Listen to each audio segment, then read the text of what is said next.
혹시 내 이름 속 글자가 인생의 반복 패턴을 만들고 있다면 믿어지시나요? 이름은 우리가 가장 많이 불리는 소리이자 가장 자주 인식되는 상징입니다. 명리에서는 이름을 운명을 결정하는 도장으로 보지 않습니다. 하지만 운의 흐름을 자주 자극하는 요소로는 분명히 봅니다. 그래서 같은 사주라도 이름에 따라 사람의 선택과 반응이 미묘하게 달라집니다. 이번 영상에서 말하는 주의해야 할 글자란 불행을 부르는 글자가 아닙니다. 오히려 같은 문제를 반복하게 만드는 소리와 의미의 구조를 의미합니다. 명리에서 이름을 볼 때 가장 먼저 보는 건 글자의 뜻보다 반복되는 에너지입니다. 그 중에서도 특히 주의해서 봐야 할 경우는 이름에 강한 의미의 글자가 중복되거나 사주의 약점을 계속 건드리는 경우입니다.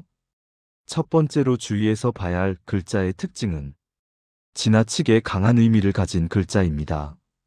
예를 들어 지나치게 강함, 날카로움, 고립, 단절의 뜻을 가진 글자가 사주 전체의 균형과 맞지 않을 때 사람은 필요 이상으로 극단적인 선택을 하게 됩니다.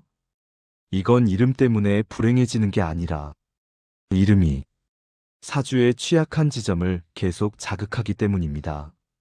그래서 이런 글자가 있는 사람들은 문제가 생길 때마다 양보보다는 단절을 선택하거나 버티기보다는 포기를 택하는 경우가 반복됩니다. 두 번째로 주의해서 봐야 할 경우는 같은 발음 계열의 글자가 반복될 때입니다. 이름에 같은 소리 계열이 겹치면 그 에너지가 한 방향으로만 흐르기 쉽습니다.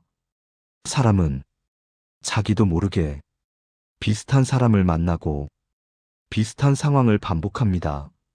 명리에서는 이걸 운이 막혔다고 표현하기보다 흐름이 편중됐다고 말합니다. 세 번째로 주의해야 할 글자의 특징은 사주의 부족한 오행을 더 약하게 만드는 의미를 가질 때입니다. 예를 들어 이미 사주에 결단이나 추진이 약한데 이름 속 글자가 망설임이나 유예의 의미를 계속 강조한다면 사람은 기회 앞에서 늘 한 박자 늦어집니다.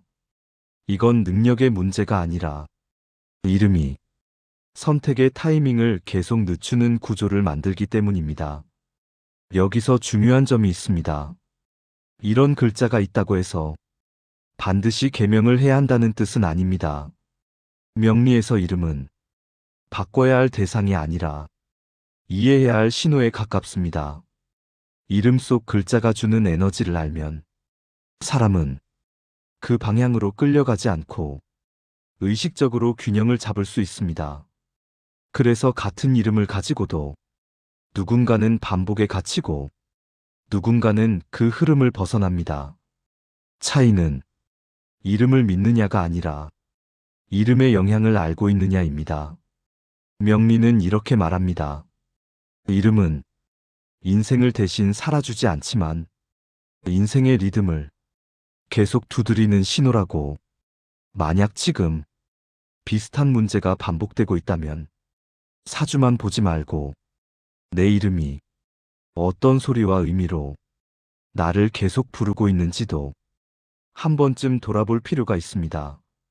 그 이해 하나만으로도 사람은 같은 상황에서 다른 선택을 할 수 있기 때문입니다. 이 영상은 불안하게 만들기 위한 이야기가 아니라 이름을 통해 나를 더 정확히 이해하기 위한 기준입니다. 이름을 바꾸지 않아도 인생의 흐름은 충분히 달라질 수 있습니다. 그 시작은 내 이름을 다시 바라보는 것부터입니다.